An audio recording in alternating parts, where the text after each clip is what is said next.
ముద్దు స్వభావి ఆయన మన కళాశాల ప్రిన్సిపల్ గారికి, అలాగే సత్యసాయి విద్యా సంస్థల దిక్సూచి ఆయన లక్ష్మీ మేషర్ గారికి, అలాగే మన జూనియర్ కళాశాల ప్రిన్సిపల్ గారికి, ఏవో సార్ గారికి, ఏమో సార్ కేశవరావు సార్కి, మా గురువు గారు కృష్ణరావు మేషర్ గారికి నా సరసారి వందనాలు.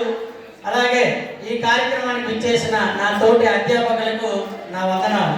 అలాగే ఈ ఫ్రెషర్స్ డే కార్యక్రమానికి ఎంతో ఉర్రూతలూగుతూ మీరు ఎంతో ఆనందాలుగా జాయ్ఫుల్గా ఎంజాయ్గా చేసుకున్నటువంటి ప్రతి విద్యార్థులందరికీ ఈ సమిష్ట సమైక్య వేదిక శుభాకాంక్షలు అనేది మీ అందరికీ నా తరపున తెలియజేస్తూ ఉన్నాను.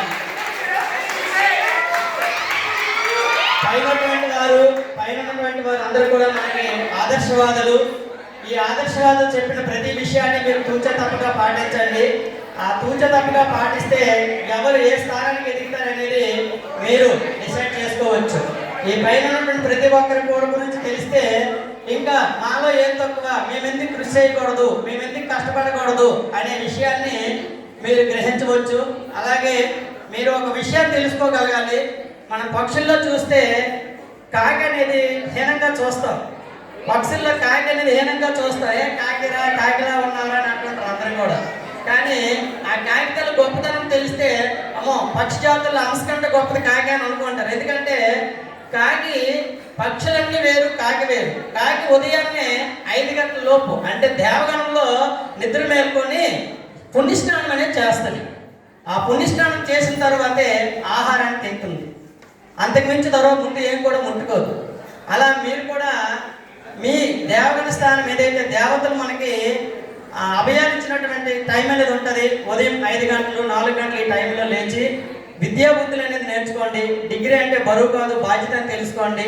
అలా చదువుకుంటే మీకు మీ కుటుంబానికి మంచి భవిష్యత్తు అనేది ఉంటుంది. ఇప్పటి వరకు అందరం చదువుకున్న వయసులో తల్లిదండ్రులు అందరూ పేదవారుగా ఉంటారు.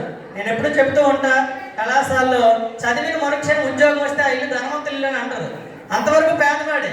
ఉద్యోగం వచ్చింది, ఒక సబ్ ఇన్స్పెక్టరో టీచరో వచ్చింది, వాళ్ళే ధనవంతుడు అని అంత సంవత్సరం కొట్టారు కదా, సంపాదించింది కూడా ఏముండదు. ధనవంతుడు అంటాడంటే ఏంటి, ఫ్యూచర్లో ఎప్పుడైనా పై స్థాయికి ఎదుగుతారని అర్థం. అలాగే మన కళాశాల గురించి ముందుగా నా తోటి అధ్యాపకులైనటువంటి అరగోపాల్ సార్ చెప్పి ఉన్నారు. ఈ కళాశాలలో సమిష్టి కృషి, అధ్యాపకులందరూ సమిష్టి కృషితో ఈ డిగ్రీ కళాశాలకి శ్రీనివాస కళ్యాణ మండపంలో సార్కి శబ్దం చేసాం మేము. సార్ మా డిగ్రీ కళాశాలను ఎలాగైనా పైకి తీసుకువస్తాం, ఆ తీసుకొచ్చేటప్పుడు ప్రతి ఒక్కరు దానికి బాధ్యత వహిస్తామన్నా, దాన్ని నిలబెట్టగలిగాం.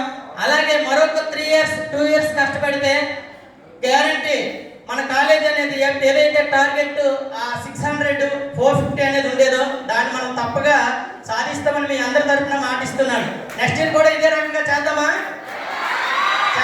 దానికి సార్ చెప్పేటప్పుడు ముగ్గురు చెప్పండి, ఆ ముగ్గురు మరో ముగ్గురు చెప్తారు. స్టాలిన్ సినిమాలో ఉన్నటువంటి భావం అలా నెక్స్ట్ కాలేజీలో కూడా మీరు తీసుకురండి.